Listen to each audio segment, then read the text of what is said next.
Здравствуйте, уважаемые телезрители! В студии Арифа Кабба мы вновь собрали для вас самые важные события и тенденции вокруг Абхазии. Все, что актуально на данный момент, что касается нас прямо или косвенно, или влияет на имидж республики. Итак, начнем. В эти дни исполнилось 30 лет со дня начала Отечественной войны народа Абхазии. Как известно, 14 августа войска Госсовета Грузии под предлогом охраны железной дороги ввели на территорию Абхазии танки и военные силы. Начались первые бои. Уже через несколько дней Сухум и Гагра оказались в руках захватчиков, а город Тхуарчал был в блокаде до последних дней войны. В этой передаче мы не хотели бы останавливаться на пересказе событий тех времен, а скорее сказать о том, как сегодня, спустя 30 лет, грузино-абхазская война освещается в различных СМИ, какой анализ дается тем событиям. Начнем с российских средств массовой информации. Большой материал, посвященный 30-летию тех событий, подготовила издание лента.ру. Море, горы и война. 30 лет назад грузинские войска вошли в Абхазию. Как два народа воевали за самый красивый уголок СССР. Так называется этот материал, который идет в сопровождении большого числа фотографий Александра Неменова времен войны. На них в основном грузинские гвардейцы, кадры военной хроники, захватчики на военной технике, интересные и довольно редкие кадры абхазских городов во время войны. В принципе, под каждым фото все обозначено и указано. И именно фотографии заслуживают отдельного пристального внимания в этом материале. Текст статьи, который довольно подробно описывает причины войны и их хронику, в некоторых местах все же не точен. Так, в самом начале мы встречаем фразу о том, что война шла почти 2 года и в ней погибло 17 тысяч человек. Интересно то, что в статье также идет анализ и поствоенных событий, и грузино-абхазских отношений, и посредничества России в переговорных процессах. Упоминаются важные даты, такие как подписание в Москве соглашения о прекращении огня в мае 1994 года, введение миротворческих сил, начало Женевского переговорного процесса и многое другое. Издание «Эхо Кавказа» вспомнило о том, что в эти дни и в 1997 году происходили важные события в Тбилиси. Туда с первым и последним визитом прибыл вместе с тогдашним министром иностранных дел России Евгением Примаковым первый президент Абхазии Владислав Ардзинба. В своей статье для «Эхо Кавказа» журналист Виталий Шари обращается для восстановления хроники тех событий к одному из участников поездки в августе 1997 года, журналисту Руслану Хашиг. Вот что отметил Хашиг в интервью автору «Эхо Кавказа». Надо здесь вспомнить, с конца мая почти месяц в Москве проходили очень активные плотные переговоры между Грузией и Абхазией при посредничестве МИД России. Непосредственно подключился лично министр иностранных дел Евгений Примаков. И стороны пытались согласовать большой политический документ по урегулированию грузино-абхазских отношений. Насколько помню, отмечает Хашиг, сперва министры иностранных дел с грузинской и абхазской стороны, потом подключился Владислав Григорьевич Ардзинба, выехал в Москву. Где-то в середине июня был согласован документ, стороны уже обсуждали конкретную дату и место его подписания, а потом, как всегда, грузинская сторона отказалась подписывать уже согласованный документ, стала редактировать его, вспоминает Руслан Хашиг. В статье также отмечается, что в тот август 1997 года во время отдыха Примакова в Сочи там состоялась его встреча с Ардзинба. Примаков все же хотел добиться некоего грузино-абхазского соглашения, считая это делом как своего личного престижа, так и престижа России. Владислава же, говорит Хашиг, волновало тяжелое социально-экономическое положение Абхазии, которое невозможно было улучшить без смягчения ее блокады со стороны стран СНГ, условием чего Москва выдвигала подвижки в грузино-абхазских переговорах. В статье также очень подробно описывается, каким шоком стал для грузинского общества неожиданный приезд Ардзинба в Тбилиси еще и в день начала войны 14 августа. Многие не могли поверить в то, что это именно Ардзинба приехал в Тбилиси. В завершении статьи отмечено, что в Абхазии были убеждены, что руководитель Советской Абхазии Нестор Лакоев Якоба был вероломно отравлен за обедом в доме Лаврентия Берия. И когда спустя 2-3 года после визита в Тбилиси Владислав Арзенбат тяжело заболел, у него начались проблемы с речью, эту аналогию стали проводить уже гораздо более активно, утверждая, что на Арзенба в Тбилиси воздействовали с помощью какого-то излучения и так далее. Руслан Хашик считает эту версию несостоятельной, отмечено в статье.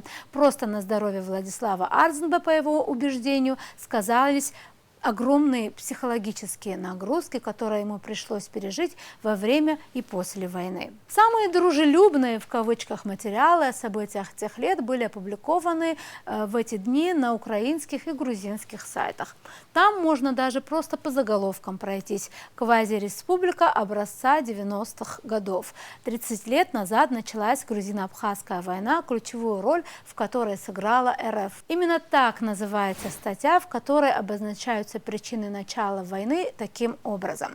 23 июля 1992 года Верховный Совет Абхазии на заседании, которое бойкотировали депутаты-грузины, возобновил действие Конституции Абхазской Советской Республики 1925 года, согласно которой Абхазия является суверенным государством. Это решение не признало международное сообщество, пишет автор статьи. Видимо, международному сообществу как раз в тот момент было до того, что происходило в наших республиках. Далее автор продолжает. Затем начались массовые увольнения грузин из силовых структур автономии, а также создание так называемой Абхазской гвардии. В ответ грузинское руководство ввело войска в автономию, сославшись на необходимость охраны железной дороги, которая использовалась как единственный маршрут транспортировки грузов из России в Армению. Вот и все объяснение. Особенное внимание во всех подобных статьях уделяется роли России в событиях 30-летней давности. Цитата. В октябре 1992 года абхазы и их союзники из России, пишет автор статьи, отбили Гагру и установили контроль над стратегически важной территорией, прилегающей к российской границе.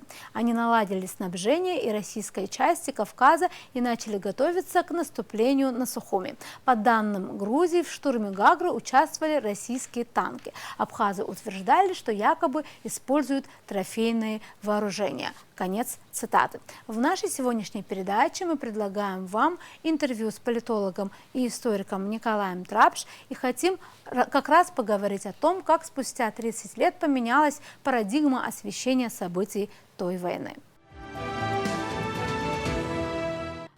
Николай, здравствуйте. Здравствуйте. Сегодня мы хотели бы поговорить о той теме, которая, в принципе, занимает уже нас несколько дней, я имею в виду в Абхазии. Это 30-летие событий августа 1992 года, когда началась Отечественная война народа Абхазии. Очень часто ее также называют грузино-абхазской войной. Ну, в Грузии ее называют войной в Абхазии. То есть даже вот эти разночтения уже о многом говорят, я думаю, да, разные такие названия. Хотелось бы в первую очередь, чтобы мы рассуждали о том и узнать ваше мнение, как вам кажется, изменилось восприятие этой войны даже в тех же средствах массовой информации, если сравнивать, например, 90-е годы, сразу поствоенное время, или, может быть, даже конец 90-х, 2000-е годы и сейчас? Вот какие тенденции вы наблюдаете? Спасибо, очень важный и актуальный вопрос. На самом деле восприятие меняется, как и все в истории, с течением времени, и с течением времени живое восприятие событий, личное ли участие или восприятие по словам очевидцев, рано или поздно уступает место сконструированным образом. И здесь ключевую роль играет кто и как эти образы конструирует. Если в 90-х годах главным источником информации о войне были воспоминания непосредственных участников, живое общение с ними, ну, практически не было семьи, в которой не присутствовали бы один, два, а то и больше как бы непосредственных участников событий, и именно они формировали картину. Это не значит, что не было ничего в прессе, не было ничего на телевидении, но тем не менее главные акценты расставлялись именно вот в таком живом диалоге. А чем дальше мы удаляемся от этого времени, тем менее не то что актуальным для семьи становится эта тема, тем больше внимания уделяется тому, как это оценивается экспертами, оценивается политиками, оценивается журналистами, и возрастает и индивидуальный, и общественный интерес к этим процессам. И нередко как бы вот эти картинки начинают друг на друга накладываться. И чем дальше мы от военного времени уходим, тем большее значение имеет сопряжение этих картинок. Поскольку вот сейчас мы наблюдаем, допустим, ну не только в России, в Абхазии, вообще на постсоветском пространстве совершенно разное восприятие событий Великой Отечественной войны, и картинка, собственно говоря, та же самая. То есть только время прошло разное. И сейчас уже как бы у нас нет практически прямых очевидцев, и мы вынуждены опираться на ту информацию, которая у нас есть в других источниках. И здесь как бы принципиально важно, и что, по крайней мере, для меня отрадно применительно к Отечественной войне народа Абхазии, что вот этот живой диалог, диалог тех, кто участвовал, он не только существует на уровне личной коммуникации, он существует и в информационном пространстве. И даже вот те как бы программы, которые я вижу там по абхазскому телевидению, то, что я читаю в абхазской прессе, везде есть место не только тем, кто рассуждает с точки зрения знаний, аналитики, там, истории, но и тем, кто непосредственно в событиях участвовал. И очень как бы хорошо, что у нас есть и профессиональные историки, которые непосредственно участвовали в этих событиях, вот, например, Аслан Авицба, и можно как бы услышать взгляд человека, у которого с одной стороны есть живое восприятие исторического события, а с другой стороны как бы есть глубокое научное знание о том, как анализировать эти процессы. Поэтому понятно, что восприятие изменилось. Понятно, что острая боль от потери, она у всех осталась, потому что всегда и каждую минуту мы вспоминаем тех, кто во время этой войны ушел. Но, с другой стороны, сейчас появляется возможность на многие процессы, которые проистекали накануне войны, во время войны, после войны, взглянуть более рациональным взглядом. Это нисколько как бы не меняет нашей памяти о наших близких, тех, кто в этой войне участвовал, тех, кто в этой войне, к несчастью, ушел. Но это меняет наше представление о том, какие векторы задала война для развития нашего общества. Как мы должны использовать опыт того времени и те достижения, которые были большой ценой куплены в современных условиях. То есть сейчас, как бы по сравнению с 90-ми, наступило время не эмоционального диалога, а такого, что ли, зрелого осмысления, насколько мы использовали вот эту победу, насколько то, что мы сделали к сегодняшнему дню, соответствует как бы ожиданиям тех, кто эту победу создавал, насколько как бы то, что делает наше молодое поколение, или, скажем, поколение среднего возраста, которое войну в меньшей степени застало, сейчас можно говорить, для того, чтобы не только память о войне сохранилась, но и те достижения, которые имелись, не были каким-то образом растрачены и работали бы на благо Абхазии. Спасибо, вы затронули очень важные темы, но все-таки говорили, как мне кажется, больше о внутриабхазской повестке, внутри абхазского общества, в том числе говоря о том, что там на экране нашего телевидения и абхазских СМИ, то есть очень идет такое важное упоминание, восприятие этих событий, действительно есть диалог с теми, кто непосредственно участвовал в тех событиях, и это действительно важно, но я хотела бы немножко сделать акцент на другом, и как раз поговорить о том, что, например, за пределами Абхазии, в той же России, понятно, в Грузии, да, в других странах, все-таки есть ли, потому что я очень, например, часто общаюсь с людьми из России, условно, слышу о том, что они совершенно не знают, очень часто вопрос, о чем была эта война, да, о чем была эта война. Есть ли, например, у граждан России вот эта возможность сейчас спокойно, например, выйти в интернет, прочитать какие-то действительно солидные какие-то исследования, какие-то статьи и узнать, я имею в виду для того, кто потребляет эту информацию и ищет эту информацию о войне не в Абхазии, а в России. Вот как вам кажется вот в этом смысле? Здесь совершенно очевидно, что за прошедшие 30 лет сформировалась полноценная научная экспертная традиция, освещающая Отечественную войну народа Абхазии.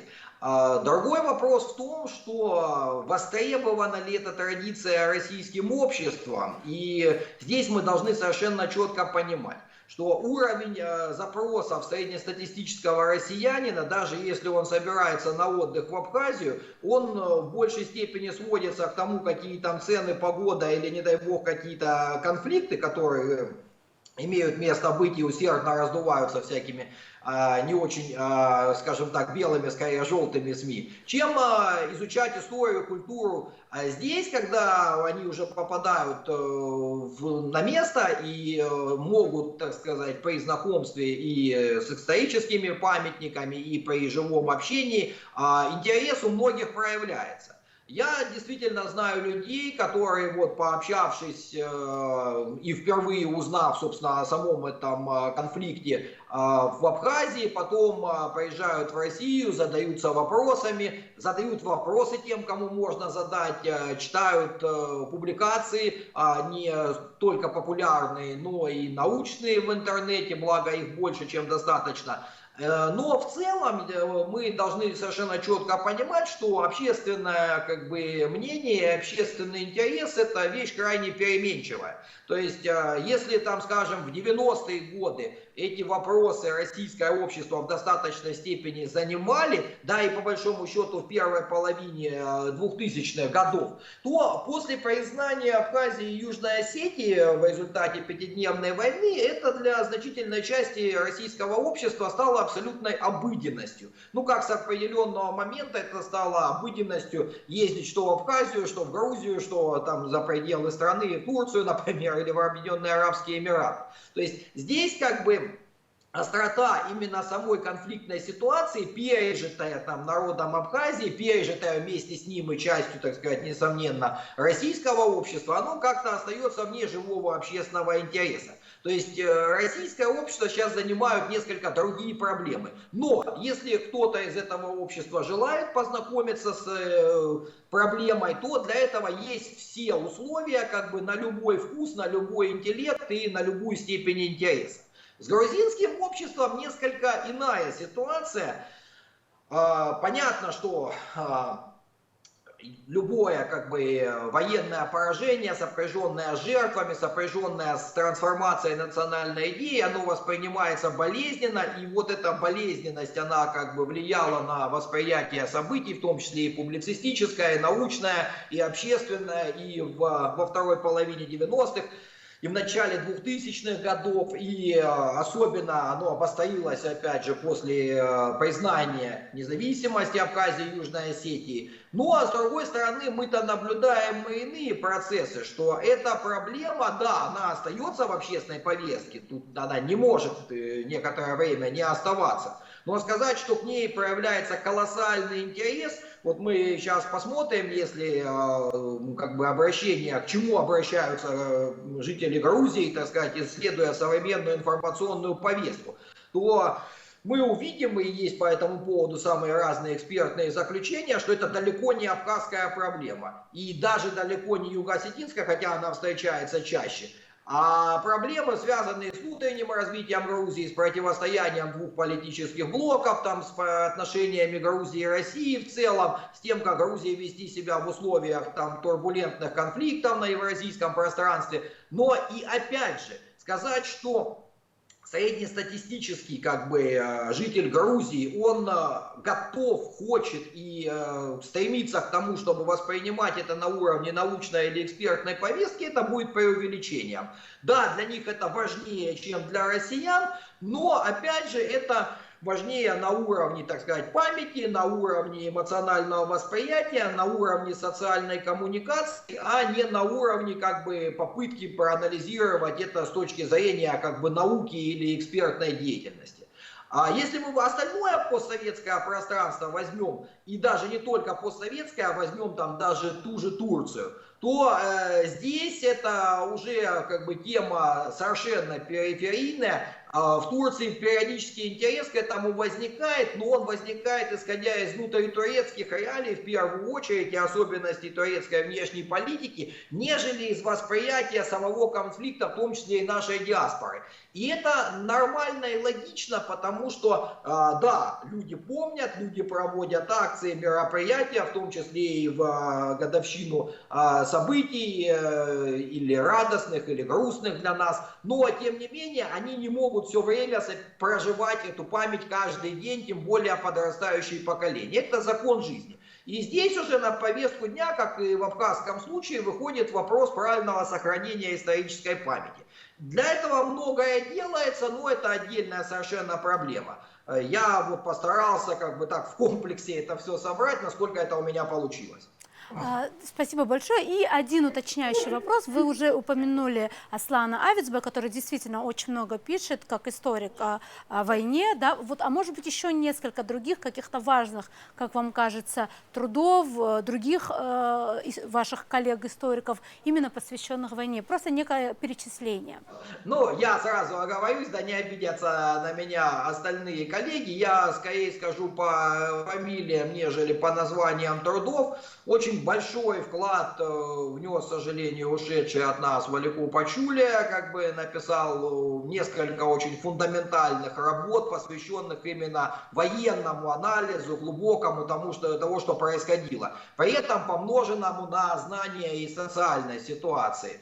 Очень глубокие исследования есть у наших коллег российских, у Александра Скакова, у Сергея Маркедонова, есть у Вадима Муханова, у Владимира Новикова. Ну, можно достаточно долго перечислять. Сейчас подрастает, не буду давать больших авансов, хорошая генерация молодых абхазских исследователей, которые в том числе занимаются и проблемами 20 века, и проблемами Отечественной войны народа Абхазии. Поэтому я совершенно четко уверен, что есть и те, кто уже сейчас готов, и те, кто уже сделал и внес свой вклад, но есть те, кто и способен будет его сделать в дальнейшем. Поэтому интерес и научный, и экспертный к событиям начала 90-х годов для Абхазии, с одной стороны трагическим, с другой стороны действительно ознаменовавшим возвращение ее государственности, он был, есть и будет. И очень важно, чтобы не только абхазское, но и российское общество вот правильно употребило это информационное богатство,